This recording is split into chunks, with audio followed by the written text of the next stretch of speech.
Hello, I'm Stephen Roy Goodman, host of Higher Education Today, a production of the University of the District of Columbia. Welcome back to the education program that connects you to contemporary issues, people, and institutions involved in the world of higher education. Today we'll be talking about student athletes. Mex Carey is the Sports Information Director at Georgetown University. Mex oversees day-to-day media operations for Georgetown's 31 intercollegiate sports. Brian Davis is a former Duke University and Minnesota Timberwolves basketball player. Brian was a member of Duke's back-to-back national championship teams in 1991 and 1992. Christine Brennan is a USA Today sports columnist and an ABC News commentator. Christine is also the author of Best Seat in the House, a well-known father-daughter sports memoir. Welcome to all of you. Well, thank you. Thank you, Steve. Well, Brian, maybe if we could start with you. I hope this isn't too personal a question, but why did you choose Duke instead of the many other schools that perhaps were interested in your basketball abilities? The honest answer is because I wasn't that good, and I wanted to make sure, coming from Southeast DC and Capitol Heights, Maryland, I wanted to make sure that I was going to a great school because I was trying to really prepare for the future, and I felt like Duke was the best of both worlds, and I actually believe it's still the best of both worlds today. So for me, it was definitely because the educational focus of Coach K at the university. And so your relationship initially was with Coach K? Coach K and Mike Bray, and we had a player from DC who was a great player at Duke, Johnny Dawkins, who called me while I was in high school to really give me a better understanding of what Duke was about, and it was a great decision. And it worked out very well for me. Great. And Mex, in terms of Georgetown, how do you go about recruiting students in the same way that Brian was recruited? I think our coaches do, certainly. I'm not as involved with it, certainly, as our coaches are, but I think our coaches will look at student athletes who kind of fit the mold of Georgetown and fit what they're trying to fulfill as a program. And Christine, on a national level, you see, I don't even know how many programs. What do you see in terms of the recruitment of student athletes, in terms of some of the trends we're seeing now? Well, certainly it is big business, and as you know, I mean, it's now, both of you know, it's 8th graders, and it's not just 8th grade boys basketball players or girls basketball players. It's 8th grade lacrosse players, boys and girls, and soccer players. And so everything is ratcheted up and ramped up. It seems like you see it with parents and their behavior at Little League games. The kid's going to be the winning lottery ticket. The coaches, of course, now there's more money in coaching than ever before, more money coaching girls in sports and women in sports in college, and the same with, of course, men. The amount of money, I think, is really, and this is not a breaking headline, Steve, but the amount of money that is in collegiate athletics and the Big Ten network. I'm a Big Ten person from Northwestern, the Longhorn Network. Everything is just, there's cash everywhere. So it trickles down, and so recruiting is one of the biggest businesses we probably have in this country. And it's regulated kind of by the NCAA, but not completely, and I think therein lie a lot of the issues. Well, speaking of money, it seems to me, though, from where I sit, that a lot of students who are the athletes are the ones who are not getting the money. It seems like everybody but the students are getting the money. Am I dreaming that, or? No, you're not dreaming. You have it right, and it's utterly ridiculous. We were talking earlier. We talked about some of the nuances, but the bigger issue is that I think we have to figure out a formula. We have to create some sustainability. We have to create some equality in it. And the idea that there isn't enough money means that we all have to sit down and figure it out. But to not have the ability to pay some of the athletes who have some issues or have some need-based issues is something that we have to address, because I think at the end of the day, there's going to be a high level of attrition for a lot of these sports if they don't focus on it, because what's happening off the court is going to affect them, what's really going on the court. Well, Brian, it's a great point. The idea of I think it really started with the Fab Five at Michigan. You heard a lot about that, where you've got Chris Webber and these guys saying, "Hey, everyone's buying my jerseys, and I don't get a penny from that." That's right. And you can say the same about Duke and your incredible teams you played on, and the same at Georgetown, of course. That this is such big business, and does any of it trickle down? Of course, the flip side, the NCAA has decided or wanted to pay athletes $2,000. People may have heard of that, a $2,000 stipend per year, so $8,000 for your 4 years for certain students. But they made it so weighted towards men's sports that it was illegal because there's that little law that's celebrating its 40th anniversary called Title IX, where it says, basically equality or proportionality for men and women's sports. So the NCAA did something that just couldn't fly. Now they're back at the drawing board. That's right. But I think there is a push to try to do something, but again, it has to be equal male and female. That's right. Well, in terms of women's sports, I mean, Christine, you've been really involved in this for a long time. Okay. Do you see there being more movement towards women's sports now than ever before? Absolutely. Today there's more than there was yesterday, and tomorrow there'll be more than today. There's a dad who's kind of I'm not sure girls should play sports kind of guy in Montana, who's now suiting up his daughter and helping her put her ponytail through her cap to play softball.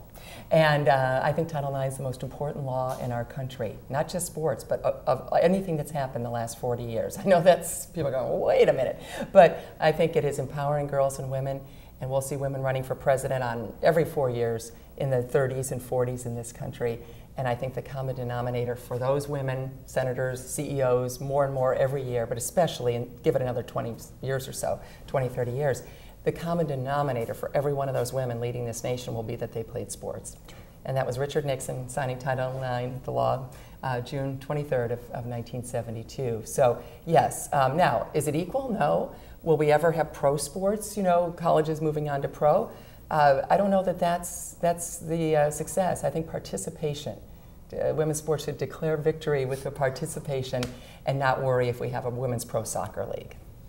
Well, Max, would you say that your female athletes at Georgetown are having a similar life to your male athletes? I certainly would. I think we have 31 sports at Georgetown, and the numbers of our women's student athletes are significant, and the successes that they've had and the things that they've had kind of coming along at Georgetown in terms of transportation and in terms of academic services are very similar to what the male student athletes have received as well. Our women's student athletes are engaging and experiencing successes at Georgetown that we haven't seen in my time at Georgetown at all. But to Brian's point, I thought Brian's point was really interesting when he said he wasn't that good, which first of all I don't agree with. I think you're a terrific player, but Brian was being modest. But I wonder if women athletes think through what Brian thought through at a young age more than men do. I think you're starting to see it develop more now because there's more opportunities. And as there are more scholarship opportunities for female student athletes, you're seeing, like Christine mentioned before, where basketball and football players were getting recruited in 8th grade, you're starting to see younger girls who are growing up thinking in the future of, I could get this golf scholarship, I could get this field hockey scholarship, I could get this lacrosse scholarship. So you're starting to see it develop. I haven't seen it with my 10-year-old, but we've started to see it down the road. Yeah, but to your point, Steve, when I said that I wasn't that good, I really meant that. There are guys in this area like Henry Hall, Walt Williams, Jay Bias, guys who were great players, and I wasn't one of those great players at 14, 13. I was a late bloomer, so I came into my own when I was 17 years old. Fortunately, I almost had a 1200 on my SAT score. My GPA was decent, and I went to a great school, Bladensburg High School. So, and that's a tribute to public education. I really meant that. In the mid '80s, late '80s, I thought there was a sincere focus on where you went to school, trying to finish in 4 years. I became good friends with Alonzo Mourning, and for Zoe, it was very important for him to graduate. In 4 years. We had a lot of fun, but we also worked on Capitol Hill. I wasn't the only guy working on Capitol Hill. Greg Anthony was working on Capitol Hill. Dikembe Mutombo was working on Capitol Hill. Alonzo Mourning was working on Capitol Hill. It was big fun, and I think guys have stopped doing that because the focus has been traditionally on, I'm a great player, I'm going to the NBA. But for me, it was math. 400 jobs, 385 million people in America. 25,000. Collegiate players, very, very rare to play in the NBA. So for me, it was simple. Well, and we see that with the graduation rates, which Yes. get a lot of attention now. Richard Lapchick down in Florida doing these, where the APR, they call it the academic progress rate. And Duke is always excellent. Georgetown does very well, men and women. But in general, to the point you were making, men's basketball, they're nowhere near, or some men's sports, but especially basketball, because you can compare men and women. The women's graduation rates are through the roof. whereas UConn women are like 90-some% or close to 100%. UConn men actually aren't going to be in the tournament next year. It's true. Because their graduation rate is so poor. So at the same institution, the guys must all think they're going to the NBA. That's right. Or whatever. The women, you find out that in the nutmeg state you can dribble and study at the same time because you look at the women who also win the national title just as much, if not more, than the men. So it's interesting. I think you see what Brian is talking about. Women's athletes definitely get that because they know the pro opportunities aren't there. That's right. And they've been told over and over, this is a great way to get your education. Maybe you can coach, maybe you can be a trainer, you can be an administrator in sports. There's many ways you can go in sports, but the odds are you will not be a professional athlete. That's right. Is the day-to-day life, though, for a UConn basketball player different for a man and a woman in terms of going to class and everything else like that? Well, it shouldn't be, but it sounds like it is. And I know Georgetown. There's no love lost with UConn. You're smiling, but clearly there is. And I think it wouldn't be that hard, would it, to actually say, okay, why is this? Well, picture the boy athlete that we all knew when we all went to high school, right. The superstar boy. Now, when I was in high school, back when Abraham Lincoln was president, the idea. Okay, that's a joke. 10 years ago. Yeah, thank you. Yes, and but the reality is that the boys had more opportunities then. Now, of course, you can see the girl superstar athlete who probably has got a bit of an air as she walks through the hall as well, and she should. But in general, still, I think because we revere our male athletes more than our female athletes, therefore then we start to see the effect of it, which is not thinking you're the big man on campus. I just cannot believe Diana Taurasi or Maya Moore at Connecticut, who were huge. I mean, they're some of the greatest basketball players, male, female, we've ever seen. But I can't believe that they walked around the campus thinking that they were untouchable the way the male athletes in UConn do. When speaking of walking the campuses, do you think that athletes should live together? Live with others, you mean? With other athletes, or separately, or how do you think that we should do that around the country? I look at it at our place where we have kids who, we'll have teammates that live together, but they'll live interspersed among their peers on campus. And I think it's made it more of a comfortable lifestyle for them where they enjoy the campus. Jeff Green, who has played in the NBA for the last 4 years and just graduated from Georgetown on Saturday, said one of the things that he enjoyed most about being at Georgetown was being part of the campus and being part of the student life, knowing that walking around campus he could say hello to different people, whether they were athletes from another sport or from his team, or just students who were attending Georgetown who he met and became friends with. So I think, whether they live together as teammates or whether they live with other kids, doesn't really matter so much. I think it matters because it allows them to be part of the campus. Yeah, I think that's a great point, Mex. And I would also add another feature to that. I think the campus life and these students should be more integrated in the community also. I think there's a two-way street. I think if you have some of these universities that aren't getting the local support, it's because the university hasn't integrated that campus life and those two communities together. And I think if you added a tagline to the economy and what's happening in the marketplace, I think there's a long-standing fact that universities are the economic engines of a lot of communities. You see it at Northwestern, you see it in Boston with Harvard, you see it at Georgetown, you see it at Duke, and I think what needs to happen is that if you take the campus life, the community life, and you develop a bridge between the two, then I think the reception from the community will be better, the support will be better, universities will make more money, and they'll do better in the long term. I think the isolation that's created as an athlete, just living with athletes and not living with other students, is a mistake. We didn't do that at Duke, and I think it's one of the reasons we did well. The other thing we did is that we acknowledged race. We acknowledged that there were 6 black guys on the team, there's 6 white guys on the team. So what Coach K did was have a black guy and a white, just like Remember the Titans. We roomed with each other, because I was born in Atlantic City, grew up in Capitol Heights. I knew one white guy my whole high school career until I got to Duke, and I thought that was very positive that he recognized that. I majored in African American studies. That's really being a part of the community because we still don't have a department at Duke, which is ridiculous. So in 1989, I'm creating my own curriculum because I'm trying to do something that I love and be focused on. And that's a part of what you just said. Georgetown does it. Duke does it. Athletes have to be a part of the community. Well, don't you also think that then the trouble we see on college campuses, and boy, oh boy, has there been trouble. This has been, I think you could argue, the worst year and a half we've ever seen. From USC, Miami of Florida, Ohio State, of course, the big one, the huge, disgusting one, Penn State, on and on and on. I mean, it's terrible. I mean, it's just the misbehavior, the allegations, the cheating, the nonsense. It's extraordinary. We're at the low point. I think a lot of that you can attribute to this sequestering of the athletes. And while I completely agree that athletes, student athletes, and regular students should be together because the assimilation, the osmosis, everything is better that way. We're going the other direction. That's right. You know, I'm thinking of Ohio State and Urban Meyer. I mean, he's just ramping up, right? They're going to be on probation. They can't because of all the sins of the previous administration. Well, I don't think Urban Meyer wants to have his guys hanging out with the history majors. Right. And I'm not just picking on Urban Meyer, but he is one of the big, cheeses in this. And so I think football is king, and football is controlling the whole thing.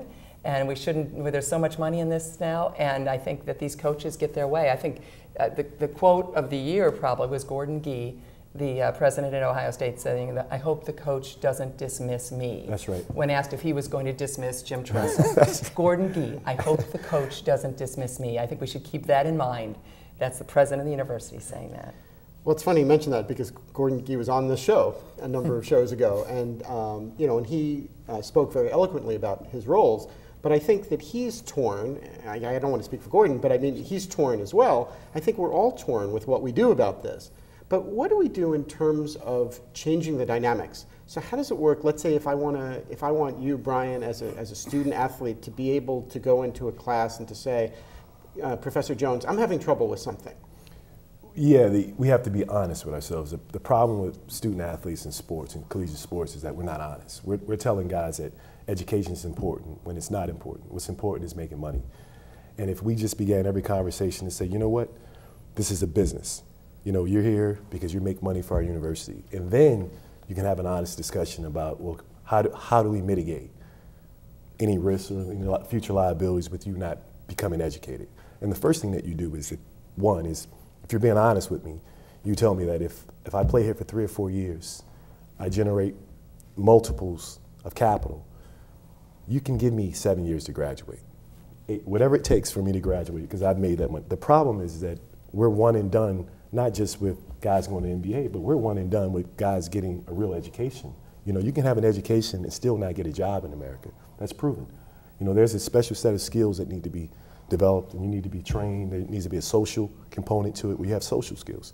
That's the problem with college sports, is because we're not being honest. We're telling guys this is a educational. We're giving you education. You have a 4-year degree. You don't have a 4-year degree.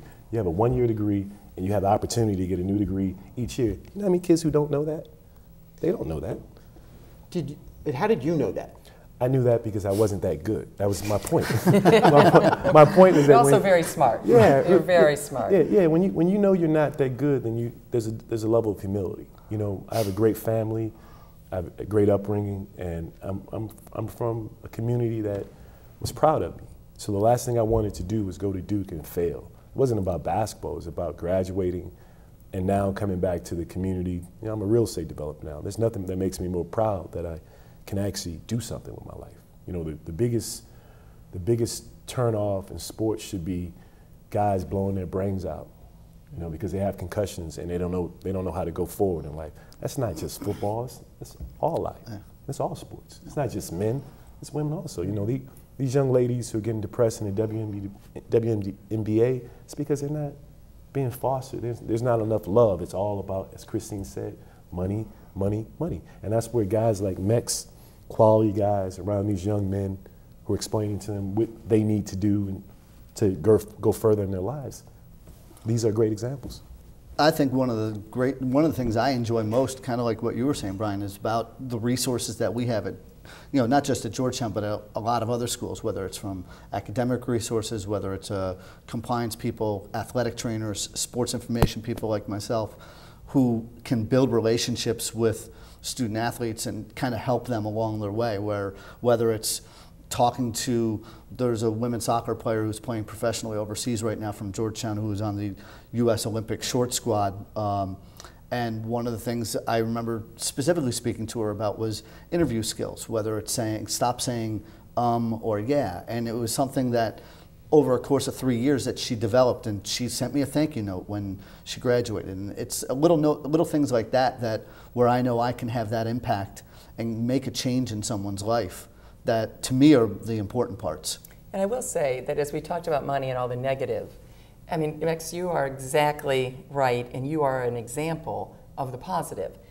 The staffing, there is certainly more staffing than there ever was. Yeah. There's more tutor help than there ever was to try to keep these student athletes in school. Now, we can say it's mercenary because we need it, a school needs them eligible so they can try to win the championship and get on TV more. Okay, but I think there is a lot of good.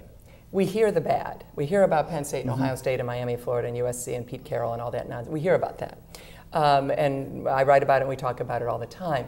Most schools are doing it right.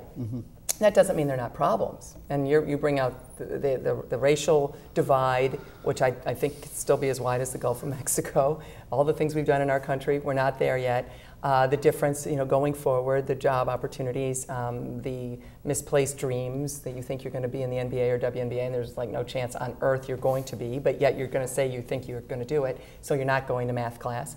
All of these things, but I think there's also a lot of positives, and if someone wants to succeed, and you're Exhibit A here, if you want to succeed, the path is there, and you will get every helping hand along the way, don't you think? It's a matter of just, a lot of it certainly is on the kid, and Brian knows this from having gone through it, but it's taking advantage of the opportunities that you have while you're there, and seeing that, as Big Coach Thompson would say, there's more to life than 8.5 pounds of air in a basketball, and knowing that, that degree and working toward it is going to help you. Your professional career is not going to last forever, and that there's going to be opportunities that you can use. So if they can seize it while they're there and we can provide them the opportunities, then they're going to be that much more successful down the road.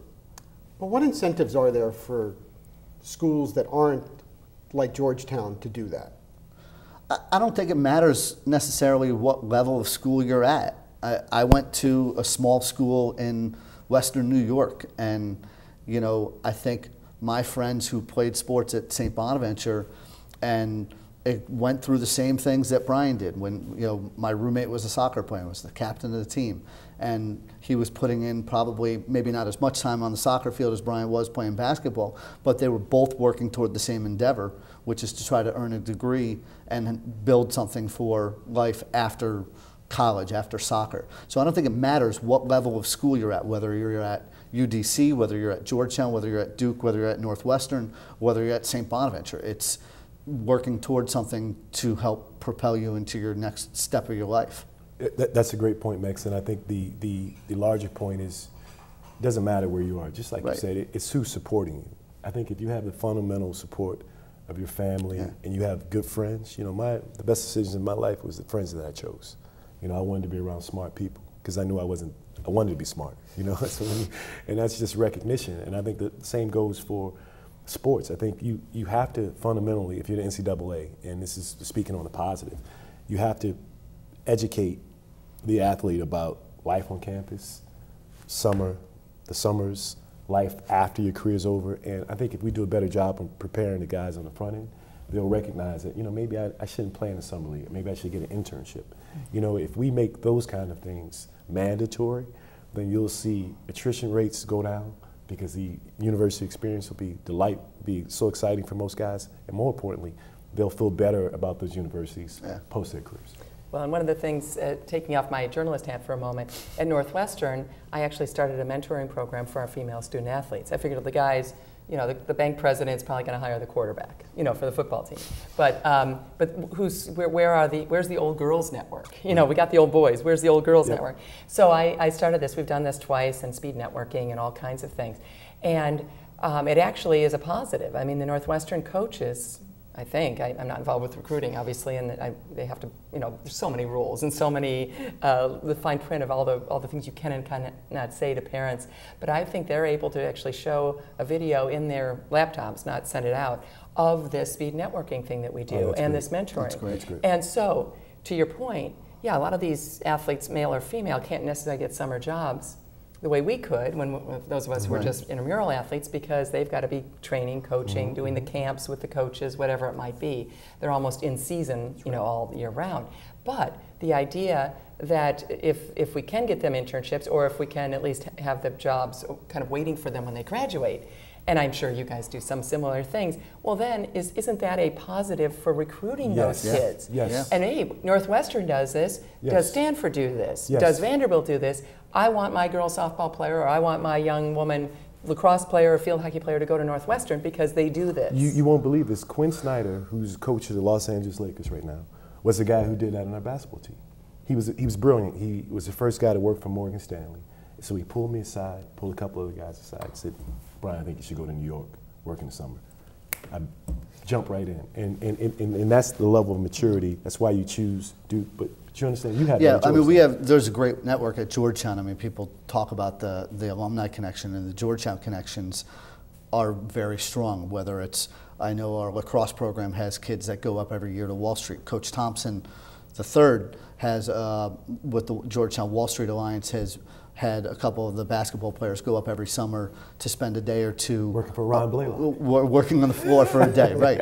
And seeing what that experience is like. And I know our baseball program has had people with different businesses. I can't remember the names offhand, but where they've had those opportunities. So you build a network through your alumni base, and that helps to show kids different things that they can experience. And I mean, the alumni connections are what really drives a lot of things. Well, I think that's a fair point about the alumni networks. I think it's a fair point that you're all making. Brian, you're being very modest. You were a great basketball player, and thank you all for being on the show. Thank you. If you would like additional information about Mex Carey, Brian Davis, or Christine Brennan, please visit guhoyas.com, duke.edu, or christinebrennan.com. If you have comments or suggestions about Higher Education Today, please send an email to our viewer mailbox at highereducationtoday@topcolleges.com. Thank you for watching. We will continue to bring you quality discussions about important matters in today's college and university world. Please join me again for another edition of Higher Education Today. I'm Stephen Roy Goodman, and you've been watching Higher Education Today.